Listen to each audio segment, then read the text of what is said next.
Welcome back, everybody. Welcome back. So I don't know if both of those bees went back to home or just one of them. I don't think so. I only saw my one. I never saw a second one go I over don't here. know where the second one went though. Yeah, I same thing. I'm waiting. Like now that the sun's coming up, I'm waiting to see what happens. I want to get another beehive and see. Why do we have a block floating way up in the sky? Okay, one just came out. It's weird. Just the one. Yeah. Yeah, the other guy he's gone. Yeah, I think so. Actually, He's gone. So, have you ever gone to a place, and I don't know how often that you would do it because it's more normally at like a work cafeteria than it would be like a public cafeteria that you might go to. So I don't know. You ever been to a place where you can make a custom salad, but you don't make it, somebody behind the thing does based on what you tell them to put on it? Yeah. Okay, so we have one of those at my work. And it's a pretty good deal. Like they got, all the cool toppings. You can't really go wrong with a really fully loaded salad. You can get just a bunch of good shit on, lettuce and it tastes good. And they always do the thing at the end with the dressing. And what they'll do is they'll be like, okay, tell me when to stop. And they'll kind of start squirting it on. And you let them know, stop there, or don't. You can ask for it on the side, but they, often just put it over. And I kind of like them to put it over for me because I don't want to have to walk out with like multiple containers of things. So I went a couple weeks ago and get a salad there, and I'm a big blue cheese fan. I know some people might like that, some people might hate that, but at the end I was like, okay, and the blue cheese dressing. And she goes, okay, tell me when to stop, and turned over the blue cheese dressing, and I shit you not, like all in one hand squeeze, just was like, and just like shit tons of dressing immediately like on there. And I was like, stop. And she goes, oh man, you must like a lot of dressing. And I was like, whoa. Like, you literally just said, tell me when to stop. Within a millisecond, it was like half the bottle on my salad. And I immediately frantically started telling you to stop. And your response to me is that I must like a lot of dressing because it took me too long to tell you to stop. So I was baffled, and like the salad you blacked out. No, well, the salad there was so much. I couldn't even finish the salad because there was so much dressing on the salad. I bet not. I mean, I don't like blue cheese, so there's. I love blue cheese, but there was too much. But I figured, okay, whatever. Like this is possibly my fault in some way, shape, or form. Like in mine, maybe I did black out, type of deal. Yeah. I completely forgot about this and hadn't gotten a salad for a while, and I just got one like 2 days ago, and it was the same lady, and it's not the normal lady, it's just the other lady though, and it was the same lady, and I immediately had like recognition of, oh shit, this is the one that put a super amount of dressing on the salad. So I literally was like, blue cheese dressing, and she's like, okay, tell me when, and she literally slowly turned the bottle over. And I was like, oh, this is going to be perfect.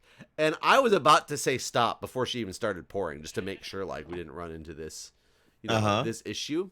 And it was like the teeniest couple drops coming out as slow as molasses. Like, and I was like, oh my God, maybe somebody must have yelled at her. And like, this is going to be like, this is what she does now because she doesn't want to do too much. And after like 1, 2, 3, 4, squeeze, like the salad again. And I was just like, stop. And this time she didn't make any comments about like how much dressing I like or whatever, but I could see the smirk in her face. Like, I think she's doing this shit on purpose. I think she's doing this shit on purpose. And wow. And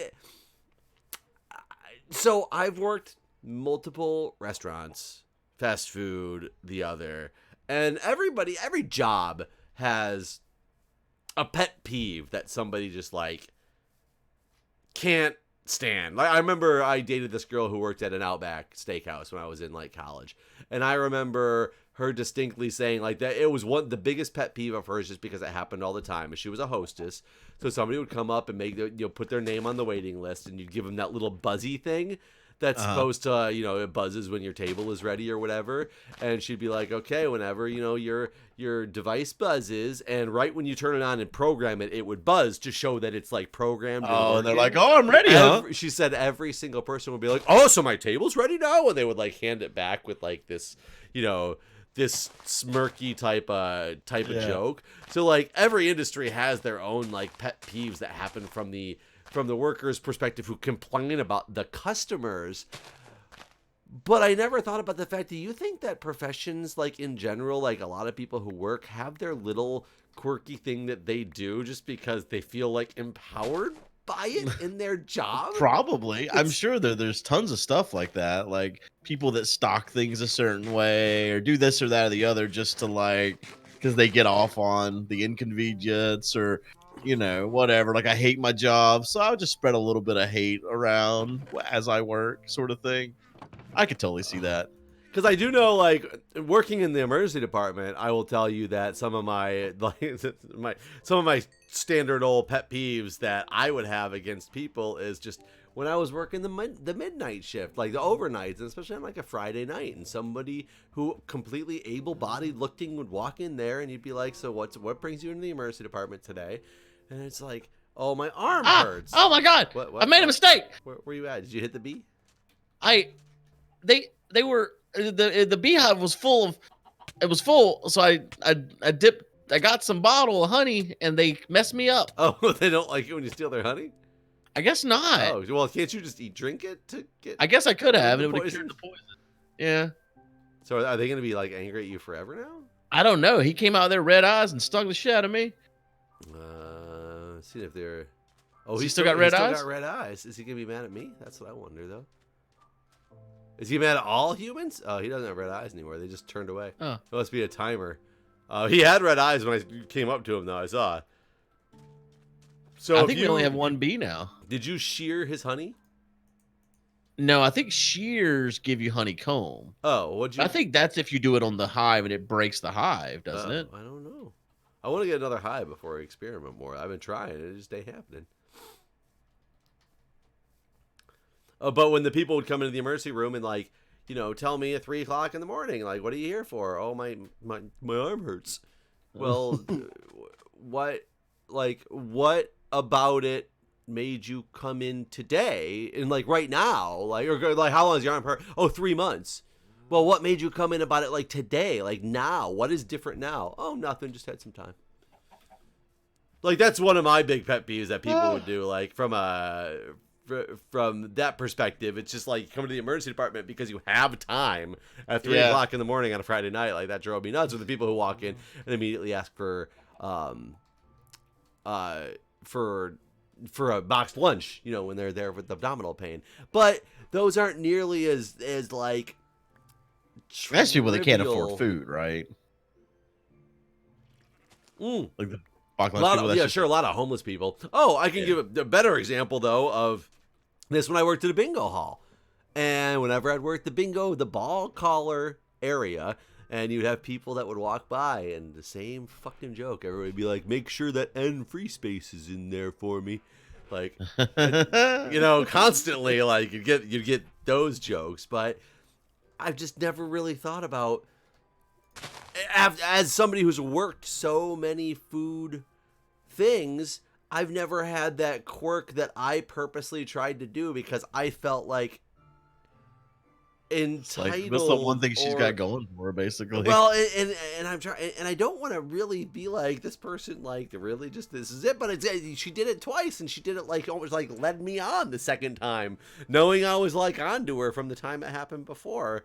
Like I'm pretty sure she did that shit on purpose. I think with her, you're gonna have to ask for that shit on the side. It's possible. I'm gonna have to like remember that when I go up there. That this is the one.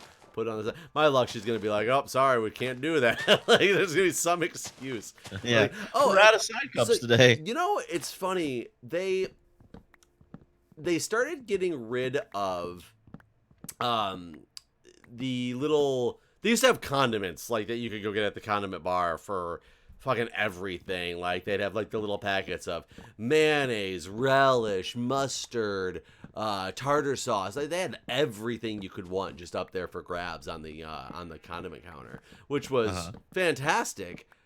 Now they've changed it, and I understand changing something like that because it costs a lot of money for them. They didn't take away the options, but they put them all in bulk pump containers. So it's like the big bulk, you know, mustard thing, and they have little containers that you can fill them up with and put the lid on. But you know what they got rid of is ketchup packets at all.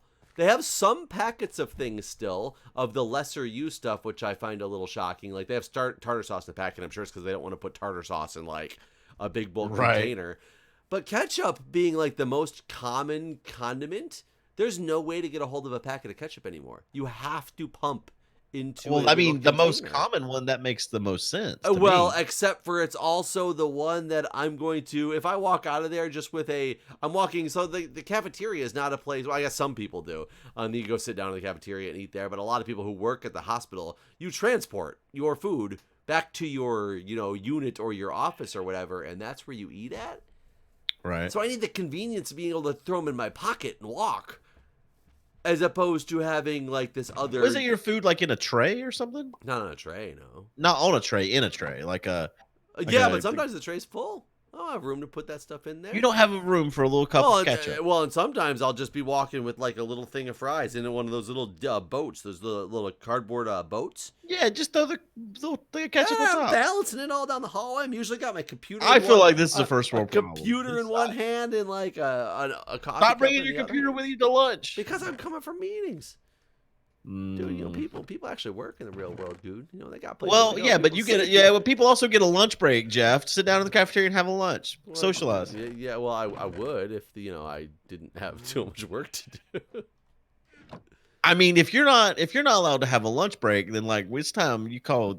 It's not that I'm not allowed to have a lunch break. It's just I got priorities. I'd rather get my shit done so I can leave, as opposed to like just sitting down and dicking around for an hour and doing nothing.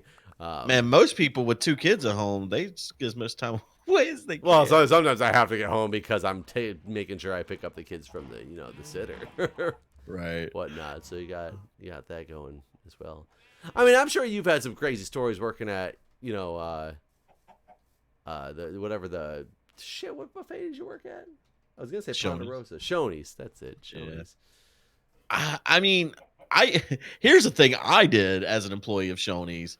Me and the other people me and like my best friend, I got him a job there too, doing the same thing, and we would be together on like the busy nights. Like normally we like alternate, our schedule was alternate, so like if I was working, he wasn't, and vice versa. But on like the seafood buffet night, we both worked. And at the time, I didn't know he was gay, so like we'd be sitting there and we'd be making out, and yeah. I didn't know he was gay. I didn't know, it didn't mean nothing because we were gay. But we'd be like in the buffet, like inside the like employee area to go like when you like go to refill stuff, like you know what I mean, like because it's a U shape. The Shoney's buffet was okay, and so inside of it, like right, not in the back room, like still visible by everyone. Oh yeah, like right there, like the distance from me to like the customer is like 1.5 feet basically. Right. And I'd be standing there, and on the other side of this glass is some girl getting her food, and I'd be like, man, she's cute. Good thing she can't hear us. Right. And like after like a year of this, he finally was like, that glass isn't soundproof, right? Like there's nothing preventing them from hearing everything you're saying. So yeah, like I probably stood there and embarrassed like teenage girls for like years basically, because I was just sitting there like me and my high school buddy were just look at that girl. And then meanwhile he's probably bored out of his mind, like, no, look at that guy. I mean, did ever have a girl come up and be like, no, nothing ever happened out of nowhere, and you were just like, damn, like where'd that come from? Like not realizing that. Yeah, no, I mean, and no one ever was like, yeah, I am, or no one was ever like, fire him or anything like that. Like, no, that never happened. Though, man, one time, oh my god, this is the cringiest and most embarrassing thing. So there was this girl, and like I said something to her, and she's like, I'm here with my mom and dad. And I was like, is your dad gonna mind? And she's like, probably. And like probably. And so when they go to check out, I walk right up to him and I'm like, hey, I think your daughter's really pretty. I'd like to date her. And he just looked at me like I was a complete piece of shit. Like he did not respond to me. He didn't say anything. He just looked at me with disgust, and they paid and left. And there was no tip. It was so I mean, I don't get tipped. I'm just a guy filling up the salad. But they probably never came back to Shoney's. Uh, yeah, I just like straight up just went up to this dad. It was like it was the 1800s or something. Like, I'm gonna give you a pig for your daughter. That's pretty ballsy. Gotta admit, that's a pretty ballsy Yeah, no, move. that was not my standard. I don't know what came over me that day, but I had more charisma than or something. Maybe charisma's not the right word, but more balls than normal. That's for sure. I still have more bone. There's three. I do remember, God, there was this girl that I used to work with at this an ice cream, a pizza shop and an ice cream shop all in one. And she did the ice cream counter, and I made the pizzas. And it was a girl that I was in my high school. Oh my God, remember my high school was so small. It was oh, I'm trying to get. How'd you get honey? I'm trying to get honey from this beehive. I got nothing. It's got to be dripping. Oh shit! But without Yeah, I the saw it bees, dripping, and so that's why I went up. with no bees anymore, it ain't gonna be dripping. Would that one not come back? I haven't seen him. Well, I know the one didn't come back. Yeah, but the one from the before times didn't come back. The one that you got all Before mad, Times. I haven't seen him. Yeah. Huh. But this girl, like, and I had known her from school, and I talked to her a little bit in school, and my buddy and I always thought she was like super cute. And all of a sudden, I got the job at this place as the pizza guy, and she was the ice cream girl, and we ended up becoming pretty good friends. And I took her on a date one night, and I was like all proud of myself because I was in like 11th, early junior year. She was a sophomore, so she was a year younger. And I was just like, damn, like this is the first date I'm getting with this, like, pretty cute girl that I've been after. Because I didn't date much in high school. I don't think I went on my first date. She was probably not my first date, but like real close to my first date ever. Mm-hmm. And we went out to a movie, came back, and nothing happened. Of course, I didn't make any move, and nothing ever went on with it. We stayed good friends or anything. Like, nothing bad happened with it. But I went back dropped her off at her house. And her dad was there, and her dad was a really funny guy. Like, I know this now. Like, I only met him like twice. Once was this day. The first time I met him was this day. But just looking back, and now I know he was a funny guy, and I just didn't like realize it at the time.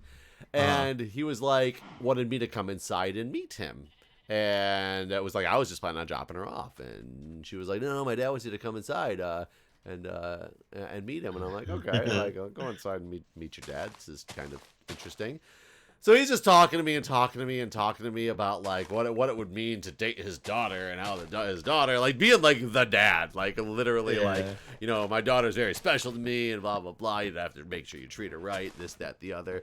And I remember it getting to the point where I looked at my watch, or I don't even know if I had a watch at the time, or like looked at their clock on the thing, and I was like, I live 10 minutes from here, and my curfew is in 10 minutes. Like, I have to be home in 10 minutes, so I have to, like, leave at this very moment.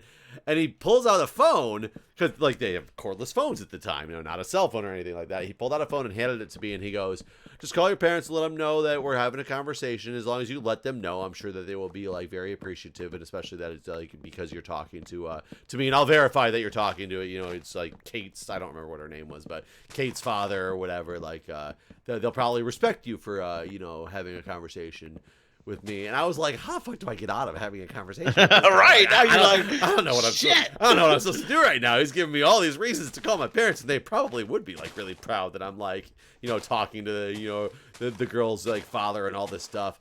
Right. And I just out of nowhere was like, sir, I as much as you understand about how dating your daughter is a very, very important thing, and I like to keep my promises to people like you, but I want to keep my promises to people like you that I would treat your daughter with respect, but also to my parents who have put a curfew on me, and I want to make sure I always do the right thing by them, and I do not break those boundaries of the curfew. And, like, it came out like I blacked out and like said like the perfect statement, like all out of nowhere. And he literally like put the phone back on the hook, and he goes, you bring up a very excellent point. Go on now. And he let me leave. And I was just like, and it's funny because we went on like one date or something like that afterwards, but it was never anything like serious. I think her and I made that whole scenario more of a joke, because at one point she was in the room. He asked her to leave to go sit in the other room while like we had a talk. It was almost like men are talking here, daughter, you know, type of deal. And she came walking back in like 5 minutes later, trying to get me out of whatever situation was happening, like trying to like be like, "Hey, Dad." Now I'm sure she was mortified. It's time to let him go and all. And he was like, "No, we're still talking here." And I was like, "Fuck, like, what do I do here?" But like now I know, looking back on it, I'm pretty sure a lot of what he was doing was some seriousness with some let's see how this kid reacts. Yeah. Just fuck with this kid a little while. Right. I won't get to have that opportunity. See, you're gonna get to have that opportunity. I'm not gonna get to have that opportunity as much. I mean, I guess if my kids turn out gay, I could have that opportunity, but it doesn't work as well with the you're the father of the child or the son dating a woman. It doesn't work out the same way, right? Yeah, I mean, it could. I don't know. It depends on who your son ends up with, too. Like, I mean, you're gonna have. I mean, who knows? Like, any. It's. I feel like it's scary both ways because, like, I mean, of course, I would be scared of my daughter getting pregnant and those sort of things, or getting with the wrong guy that's gonna get her wrapped up in something that. I mean, you make poor choices whenever you're younger, or I still think it's crazy that people constantly say how much easier it is to have boys because you don't have to worry about them coming home pregnant. Well, yeah, I mean, it's so much easier for a boy to go out and get like, I mean, what happens whenever like 6 women show up at your house all pregnant? Exactly. You have one daughter. She could get pregnant one at a time. Well, maybe twins or something like that. But, you know, my son could come home and say, I got 6 different chicks pregnant right now. You know? Yeah, right. That's way more terrifying. Oh, shit. So, I mean, I feel like it's terrifying either way. Like, and I think it's just terrifying because I remember being that age and making poor life choices, and everyone's gonna do it. And I feel like the more you try to, it's almost luck of the draw if it's a life altering choice or not, right? Or a life altering mistake. Yeah, like you could accidentally ruin your life at that age and not without, and there's nothing you can do about it. Like it's done fucked up now. Yep. Completely agree. So, I mean, there's several things I did that it's just lucky they turned out the way they did because it could have been, I don't know, done stupid things. But luck I didn't ever kill anyone on accident or something like that. I mean, it's just the number of things like getting into a wreck and, manslaughter, those sort of things. Mm-hmm. Like, absolutely. I've definitely gotten behind the wheel of a car at times that I should not have gotten behind the wheel of a car. I've at least never gotten behind the car drunk, but I used to smoke tons of pot. And I know that that's not the same type of impairment, but like, I mean, shit, like in this day and age, like I've had some pot at legal states within the last couple of years, and I was so damn stoned, I don't think I could have drove a damn tricycle, like, a Hot Wheel. Like, so like, I feel like, I don't know if weed is stronger now or I just haven't smoked in so long or whatever, but like, and with it becoming, more prevalently available with recreational weed and all that, like I feel like by doing that it's less enticing to children, but I do feel like if they want to get some pot, it's probably easier now than it used to be when we were kids. Well, it's easier now, sure, because it's legal, right? In certain areas. But you mean for kids? Well, no, I mean, like everything I've read about the studies say that like in places like Colorado, like recreational use for like high school kids have gone way down because something about the legalization of it made it less cool to do. Like, so they're like, oh, whatever, when I turn 21, I can get it, sort of thing. Kind of like with alcohol, like not every kid goes out and tries to drink before they're 21. So from what I've read, high school students are smoking much less weed now than they used to before it was legal. So I wonder why vaping picked up so much since it was legal. Yeah, I don't know. I really think the reason why vaping is a thing is two reasons. I think it's this. You got the same. Well, a couple reasons. A couple is still 2. Anyways, you. I think it's for 2 reasons. No. A couple reasons. Right. No. Maybe slightly more than 1 reason. So I think that you still have the same. Maybe 3/4 of a bag of reasons. Not a full bag though. I used to have the same peer pressure of it being cool, but I think the flavored vapes have added to the attractability to younger people. Just because flavored weed, that's the next thing. It could be. I mean, well, those THC vapes, the ones that actually were causing people to die because of whatever that chemical was that was causing lung failure. I guess those were flavored. So there were flavored weed vapes at one point. Wait, they were flavored? I mean, yeah, you could get them flavored, just like you can The get like THC ones were flavored. yeah, Oh, yeah. I didn't realize that the ones in the that were causing the problems were flavored THC vapes. Well, I mean, not necessarily. I don't necessarily say that those were, but I'm just saying that like they also made those as flavored ones. Is all I'm saying. Oh. Like just like your tobacco or your nicotine ones are flavored. There's some of the THC. Well, I guess what's considered, yeah, because well, sure. I mean, the thing is, like, when I was heavy into my vaping, I was doing nicotine, nicotine, yes, but it was menthol ones. I guess that's considered a flavor, right? It's just not a. Yeah, it's not an enticing, juicy flavor. Right. So you never did the like pineapple or No. like gummy candy ones or whatever the hell. No, I never. Because I feel like those are more enticing to kids. Well, because you gotta also remember, I did it not because it was the cool thing to do. I did it as a means of quitting smoking, is what my intention was. I think the third reason why it's become more prevalent is because they perceive it to be safe. Like there is not a health risk with this. Bye-bye, Anvil. Okay, I agree with you there, because I definitely, went on the stipulation that it was not necessarily safe, but safer than smoking. Right. And that may or may not be true. There's just no studies to tell you. Right. So yeah, those are my three reasons: peer pressure, it tastes good, and cigarettes.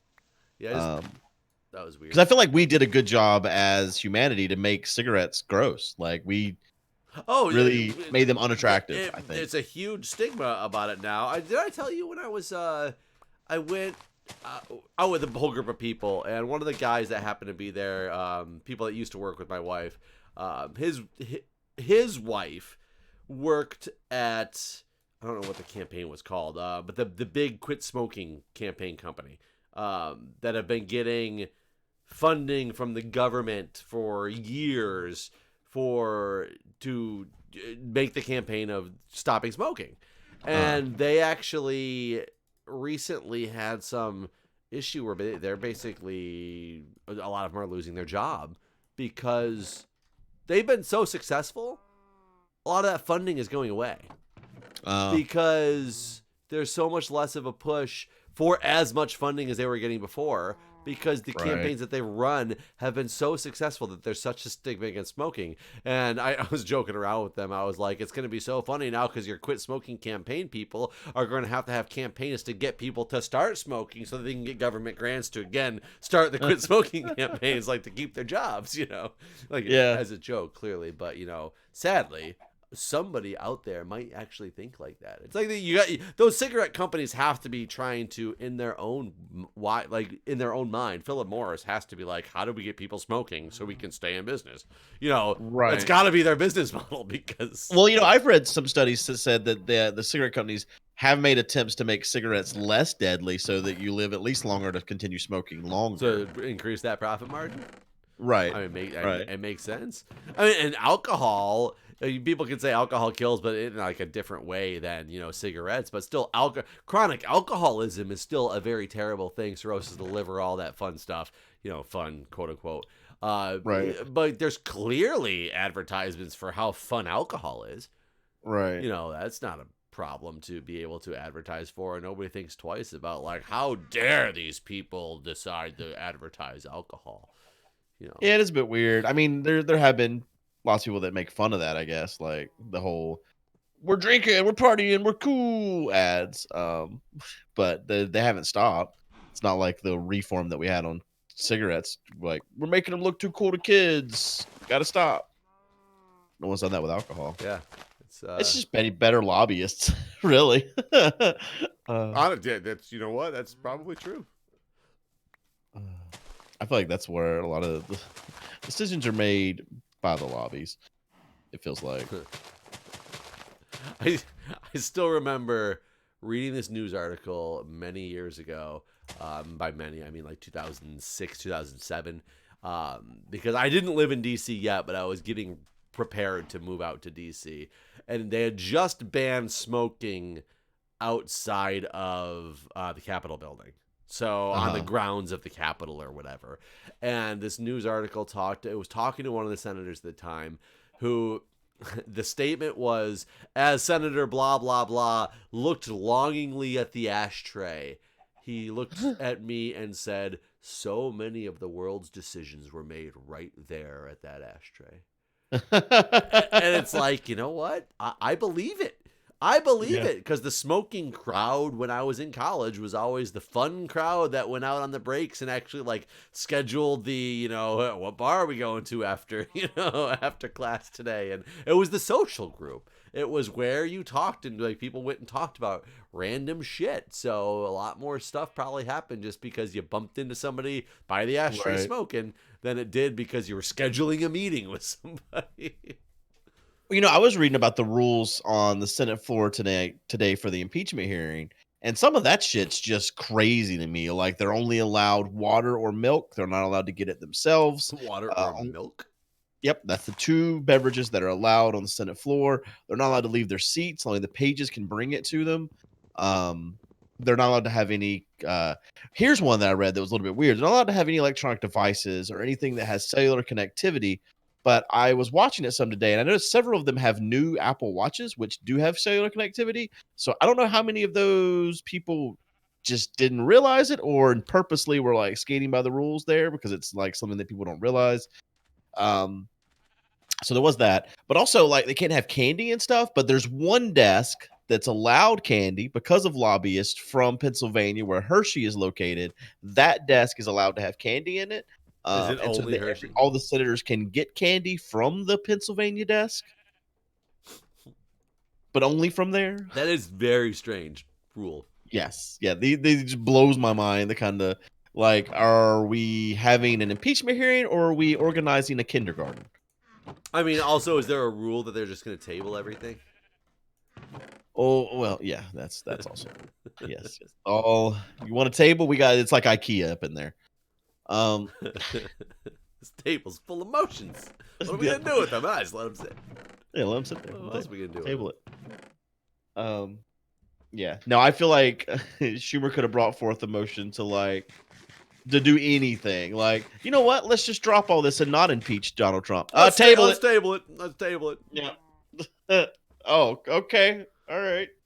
Yeah, I don't think it mattered what that man said. Let's make him a king, and that's what we're doing. Didn't you know? Yeah, I did apparently. Like, which is this whole thing, and it's just so sad. It truly is a sham, but not for the reasons that Trump thinks it's a sham. Yeah, for the exact opposite reasons. All right. Well, everybody get out there, register to vote. You too can change things, I guess. That's true. We got a big thing coming up in November. You know, I heard that there's some guy that people don't want to be president anymore. Yeah, I've heard. But we're out of time, so I hope you've enjoyed our discussions today. And if you can tell us what happened to our bees. Yeah, no, right? Oh, you know what? What? Yours died because it stung you. Oh. Yeah. That's true. So yours did die because it stung you. I don't know what happened to mine. We've made possessiveness of these bees, but the one that was way over here, he just maybe he got in a fight with an animal or something. Or do they do that? I don't know. I have no idea. But I can't imagine why. I guess he could have gone far enough over there and touched that lava. Oh, that's possible. He could have done that. Yeah, yours died because he stung you, though, because that is part of the mechanic. Right. That makes sense. And those chickens are going to die if they hatch because you just threw them in the lava. Threw them in the lava. Yep. All right, guys. We'll see you next time. Right. Thanks for watching. See ya. Bye.